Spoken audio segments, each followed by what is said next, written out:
허황의 물 위를 움직이는 영과 초보 철학자가 시작한 논쟁, 즉 단수의 죽음이냐 복수의 죽음이냐를 둘러싼 논쟁은 경제학자가 쓴 글이 나타나지 않았지만 희극이나 소극으로 끝났을 것이다. 경제학자 자신도 인정했다시피 보험 계산이 그의 전공은 아니었지만 그 문제에 대한 의견은 공표할 만큼의 지식은 있다고 생각하는 것 같았다. 약 20년, 1년 정도는 오차가 있다 해도 약 20년 후면 영구장애 연금으로 살아가게 될 사람이 수백만 명이 될 것이며 이들은 영원히 그렇게 살아가게 될 것이다. 그뿐 아니라 곧 그런 사람들이 수백만 명 더 늘어날 것이 분명한데 이 나라는 그들에게 어떻게 돈을 줄 생각인가? 등차 수열로 하든 등비 수열로 하든 파국은 불가피하다. 이것은 혼돈, 무질서, 국가 파산을 의미한다. 서브 키퍼, 자신을 구할 수 있는 사람은 구하라는 뜻으로 폐주를 뜻하는 말의 상황이다. 다만 이 경우는 아무도 자신을 구할 수 없다는 게 다를 뿐이다. 이런 무시무시한 전망과 마주치자 형이상학자들은 입을 다물 수밖에 없었다. 교회는 따분한 묵주기도로 돌아가 시간의 끝이 오기를 기다릴 수밖에 없었다. 그들의 종말론적 전망에 따르면 시간의 끝이 오면 모든 것이 단번에 해결될 터였다. 자, 이제 경제학자의 걱정스러운 주장으로 돌아가 보자.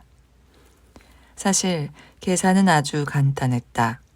활동적인 인구 가운데 일정 비율이 국민보험료를 내고 비활동 인구 가운데 일정 비율이 노령이나 장애를 이유로 은퇴한 뒤 활동적 인구에게 의지하여 연금을 받는 상황에서 비활동 인구 대비 활동 인구가 계속 감소하고 반대로 비활동 인구는 계속 늘어난다면 죽음이 사라진 것, 겉으로 보기에는 절정에 이른, 정점에 이른 최고의 행복이 결국은 좋은 것이 아님을 왜 아무도 금세 알아채지 못했는지 이해하기가 어려울 정도였다.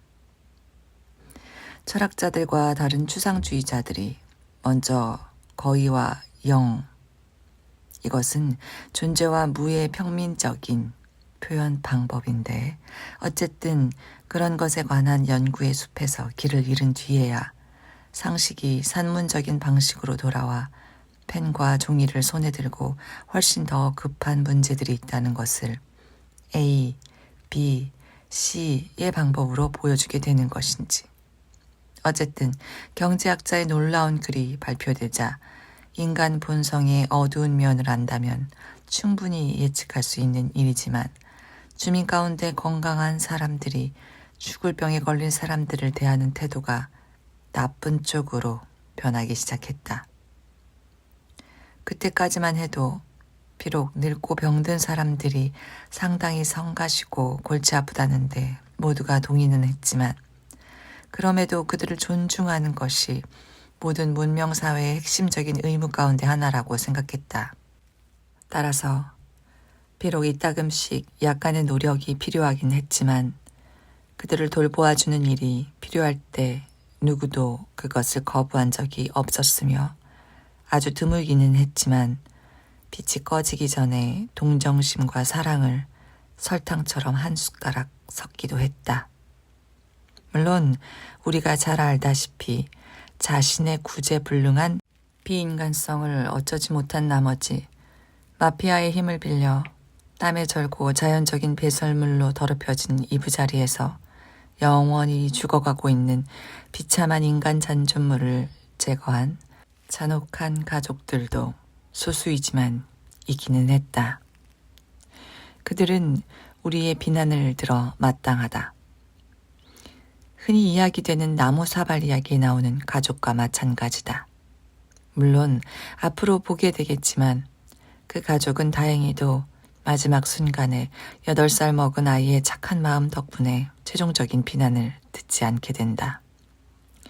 이것은 잠깐이면 끝낼 수 있는 이야기니 그 이야기를 모르는 새로운 세대를 깨우쳐주기 위해 여기서 하고 가기로 하자. 다만 새로운 세대가 이 이야기를 순진하거나 감상적이라고 비웃지 말기를 바랄 뿐이다. 자, 그럼 이 도덕적 교훈이 될 만한 이야기에 귀를 기울여 보라. 옛날에 우화에 나오는 오래된 나라에 아버지, 어머니, 아버지의 아버지인 할아버지, 그리고 앞서 말했던 8살 먹은 아이, 그러니까 어린 남자아이로 이루어진 가족이 살았다. 할아버지는 나이가 아주 많아 손이 떨렸기 때문에 식탁에 앉을 때 음식을 흘리곤 했다. 이 때문에 아들과 며느리는 무척 짜증이 나 할아버지한테 좀 조심해서 먹으라고 야단을 치곤 했다. 그러나 가엾은 노인은 아무리 노력을 해도 손이 떨리는 것을 멈출 수가 없었다. 오히려 그러지 말라는 말을 들으면 더 떨리는 것 같았다. 그래서 식탁보를 더럽히거나 바닥에 음식을 떨어뜨리기 일쑤였다. 목에 걸어주는 냅킨에 음식을 떨어뜨리는 것은 말할 필요도 없었다. 그래서 하루에 3번, 아침, 점심, 저녁에 냅킨을 갈아주어야 했다. 늘 이 모양이었고 나아질 기미가 없었다. 그러자 아들은 이 불쾌한 상황에 종지부를 짓기로 했다. 아들은 나무 사발을 집에 들고 와 아버지한테 말했다. 이제부터 문간에 앉아서 이걸로 드세요. 씻기도 편하고 아버지 며느리가 더러운 탁자보나 냅킨을 처리할 필요도 없을 테니까요. 그래서 그렇게 하기로 했다. 아침, 점심, 저녁마다 노인은 문간에 혼자 앉아 최선을 다해 음식을 입으로 들어올렸다. 올라가는 길에 반은 떨어졌고 나머지 반 가운데 일부도 턱으로 흘러내리는 바람에 흔히 험한 말로 아가리라고 부르는 곳으로 들어가는 양은 사실 아주 적었다. 손자는 할아버지에 대한 이런 잔혹한 대접에도 아무런 느낌이 없는 것 같았다. 할아버지를 보다가 어머니와 아버지를 물끄러미 보고는 자기는 상관없는 일이라는 듯 계속 밥을 먹었다. 그러다 어느 날 오후 아버지가 일을 마치고 집에 와보니 아들이 나무 토막을 파고 있었다. 아버지는 아들이 장난감을 만드는 줄 알았다. 옛날엔 그렇게 장난감을 만들어 놀곤 했으니까. 그러나 다음 날 아버지는 아들이 장난감 자동차를 만드는 게 아니라는 걸 깨달았다. 바퀴가 들어갈 자리가 보이지 않았기 때문이다. 그래서 아버지는 물었다. 뭘 만들고 있는 거냐? 아들은 못 들은 척 칼끝으로 계속 나무만 깎아대고 있었다. 부모가 요즘보다 겁이 많지 않아 아이 손에서 장난감을 만드는 데 쓰는 그런 유용한 도구를 바로 낚아채지 않던 시절에 일어났기 때문이다. 내 말 못 들었어? 그 나무 토막으로 뭘 만드냐고 묻잖아. 아버지가 다시 물었다. 그러자 아들이 하던 일에는 눈을 떼지 않고 대답했다. 아버지가 늙어서 손이 떨리면 문간에 앉아서 밥을 드시게 해야 할 거 아니에요. 아버지가 할아버지한테 그랬던 것처럼 그렇게 말이에요. 그때 쓸 사발을 만들고 있어요. 그 말이 마법 같은 효과를 발휘했다. 아버지 눈에서 비늘이 떨어졌다. 진실과 그 빛을 보았다.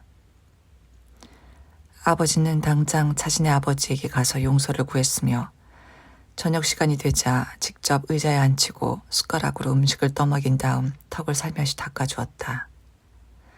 자신은 여전히 그렇게 해줄 수 있고 사랑하는 아버지는 스스로 그렇게 할 수 없었기 때문이다. 이 이야기는 그 뒤에 일어난 일을 알려주지 않는다. 하지만 소년의 나무 깎기는 중단되었고 나무 토막은 깎다 만 상태로 그대로 있었을 것이 틀림없다. 아무도 그 나무 토막을 버리고 싶지 않았을 것이다. 교훈이 잊히지 않기를 바랐기 때문일 수도 있고 언젠가 다른 사람이 그 일을 마무리 지을지도 모른다고 생각했기 때문일 수도 있다.